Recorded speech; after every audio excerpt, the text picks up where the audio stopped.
Ningependa ninene nawe kuhusu dhamana ya urejesho ya mtu na hofu ya hasara ya mali. Tunapata kuona tunaposoma kitabu cha Marko 5 kuanzia 1 hadi 20. Kuna mtu alikuwa ameteseka, amejiumiza ama ameumizwa na mapepo, ameishi makaburini, jamii yake ilimshindwa. Lakini baada ya kufunguliwa na Yesu, focus ya wenyeji ilionekana kwenda kwenye loss ya mali zao, hasara zao.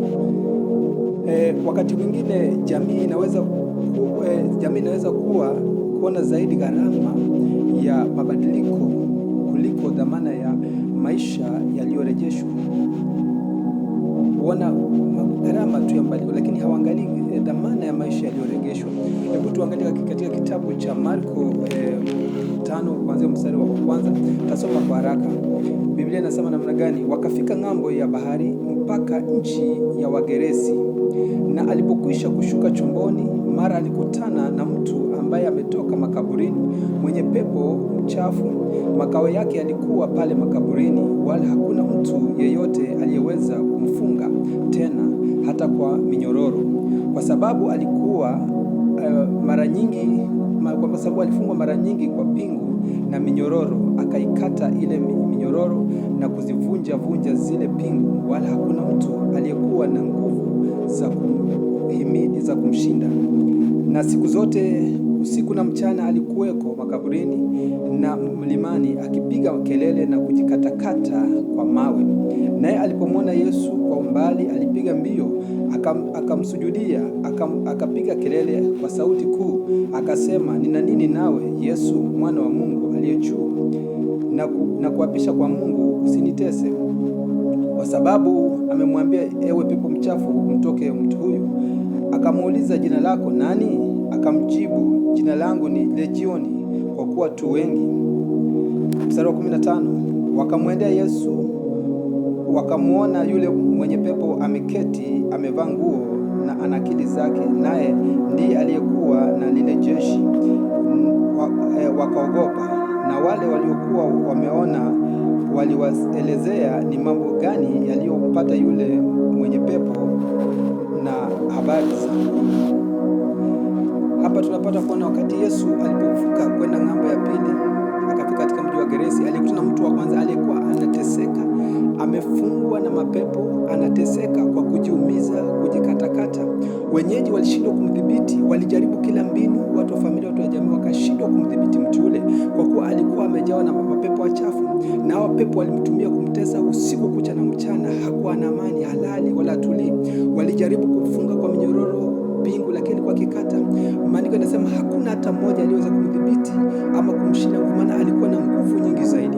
Alikuwa akitumikishwa na mapepo, alikuwa katika hali ya dhiki na tabu, usiku kucha, mchana kutwa ni mateso, anaishi makaburini. Hebu jaribu kutafakari, kiatu ya huyu mpendwa aliishi makaburini, akiwa na maisha ya mateso, akiwa hana mavazi, akiwa yuko uchi, anahangaika, aibu katika maisha yake, alikuwa na fedheha kubwa, alikuwa amefika mali ameshindwa katika maisha. Lakini tizama, wakati alipomwona Yesu, maandiko yanasema akakimbia mbio. Kwa hivyo aliyemkimbisha mbio yule mtu ni nani? Alimsababisha aende kwa mwende Yesu? Alikuwa ni mwende wazimu, alikuwa ni kichaa. Ukumbuke mtu huyu, kila mtu alikuwa anamuogopa, hakuna mtu alikuwa kumsongelea karibu, alikuwa anatisha. Zile nguvu alikuwa nazo zilikuwa za ajabu, ndipo akashindwa kumdhibiti. Lakini alipomwona Yesu akapiga mbio kwenda pale. Ni nini ilisababisha kupiga mbio kwenda kwa Yesu? Nani alimsukuma kwenda pale? Ni yule pepo, wale mapepo walikuwa ndani mwake, kwa kuwa alimtambua Yesu ana nguvu za ajabu. Ile hofu ikawatishia, tena wakasema, una nini nawe, mwana wa Mungu aliye juu? Kwa sababu gani? Waliona kuja kwa Yesu pale itasababisha makao yaharibike, itasababisha wakose mahali pa kukaa, mtume yule mtu. Ndipo wakaja mbio, kwa kuwa Yesu alikuwa amwambia pepo mchafu, mtoke mtu. Yesu akauliza, je, wewe ni nani? Akasema, mimi ni Legioni, kwa kuwa tu wengi. Kwa hivyo maandiko yanasema walikuwa ni wengi, na unaposoma utapata Marko anasema walikuwa zaidi roughly kama zaidi ya 2,000, kwa sababu ukiangalia wale nguruwe walikuwa pale walikuwa zaidi ya nguruwe 2,000. Kwa hivyo baada wakamsihi Yesu kwamba awaruhusu basi watoke wangie nguruwe. Jina la Bwana libarikiwe. Hebu angalia mateso ambayo mpendwa alipitia, angalia dhiki aliyopitia mpendwa, Na ukumbuke kwamba wanafunzi walikuwa na Yesu kabla hajavuka chomboni, hawakuweza kutambua ile uwepo na nguvu za Yesu, lakini kumbuka walikuwa wanasema huyu ni nani? Lakini tazama, kumbe mapepo waliweza kutambua uwepo ulikuwa ndani ya Kristo. Kwa hivyo mapepo walikuwa na hofu, wanajua huyu ni mkuu, huyu ni mfalme, huyu ni Mungu mkuu. Walikuwa na hofu ya kumuona Yesu mahali pale. Na maandiko yanaendelea kusema ya kwamba na baada ya Yesu kumponya yule mtu, baada ya kumtoa yule mtu mapepo, na wakasema turuhusu wale nguru, maana kuna nguru walikuwa pale karibu na lisha. Basi maandiko yanasema wakaingia wale nguruwe, na wale nguruwe wakaingia wakakimbia moja kwa moja baharini na kuangamia kule. Walikuwa wapata nguruwe 2000. Swali ni kwamba je, inamaanisha nini? Ndipo walioona yale maajabu wakakimbia, wakaambia wenyeji vile mambo yamekuwa. Walipokuja wakapata yule mtu ameketi, ametulia, amevaa mavazi. Kwa nini Marko anatuambia mtu yule alikuwa ameketi, ametulia? Ni kwa sababu Yesu alikuwa amemshamdhibiti, kitu ambao walishindwa kama wenyeji kumdhibiti na kumsaidia, lakini Yesu alikuja akamdhibiti, akamsaidia, akawa ametulia, akavalishwa mavazi, aibu ikawa imeondoka. Alikuwa uchi lakini sana mavazi, ameketi miguuni pa Yesu, ametulia, ana amani. Kwa hivyo ikawa anaurejesha ule ubinadamu, umerudi kule kujikatakata, kuteswa na mapepo, kula makaburi kumeondoka, ufahamu wake umemrudia, akarudi akasema akiwa na akili zake, ufahamu wake ukamrudia, akapata kutulia. Jina la Bwana libarikiwe. Lakini kuna kitu hapa ambacho chashangaza. Wakati wenyeji walipokuja kuona mti ule, waliona, lakini waliingiwa na hofu. Hofu ilikuwa ni ya nini? Hofu iliyoingia ni kwa sababu si kwamba mtu tu amepona, lakini kile kilichowatatiza sana ni kwa ajili ya mali zao, kwa ajili ya nguruwe zao zilizopotea.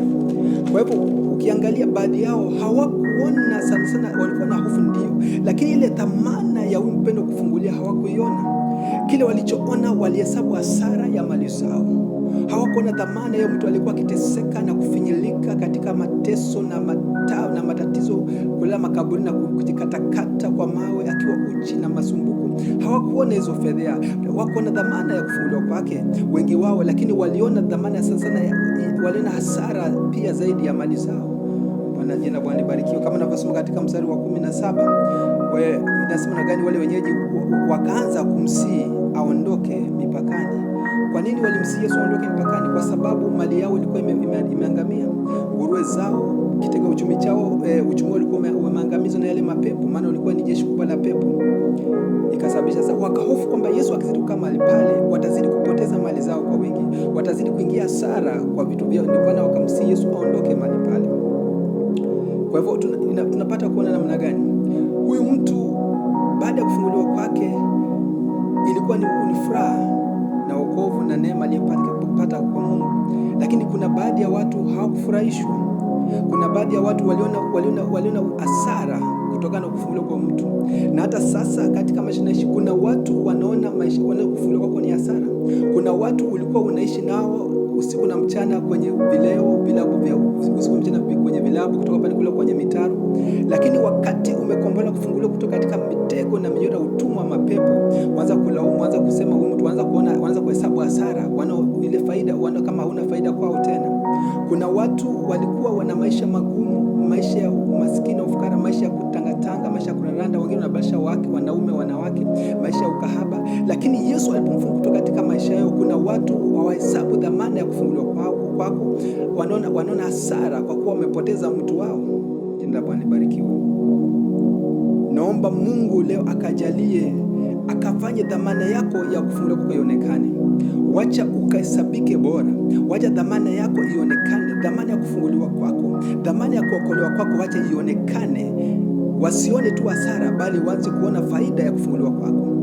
Wenda mpendwa, ulikuwa wewe ni mtu mwenye masengenyo na fitina, kila wakati hautulii nyumbani, kikunaje umekuwa mtumwa wa masengenyo na fitina, lakini leo Mungu amekufungua. Sasa kuna watu haoni hiyo dhamana ya kufunguliwa kutoka katika hali hiyo, wanaona tu kwamba umewacha, wana hasara kwa kuwa umepunga katika kundi lao. Lakini wacha leo Mungu akuheshimishe. Ulikuwa katika hali ya uchi na aibu, ulikuwa katika hali ya kutokujua, lakini leo Mungu anakuheshimisha. Nasema wacha Mungu akuheshimishe, wacha dhamani yako ionekane katika maisha. Uende ulikuwa unahangaika, hauna kazi, hauna biashara, haufanikiwi, lakini leo Mungu amekufungua na kuonekana na kufanya kuwa mtu mtu wa dhamana. Nasema katika jina la Yesu, wacha dhamani yako ionekane, wacha dhamani yako iweze kuonekana. Wacha tu wasione hasara ya kufunguliwa kwako, wasione tu hasara ya kuombolewa kwako, bali waone dhamana yako katika jina la Yesu. Naomba usiondoke, tuende katika sehemu ya pili katika jina la Yesu.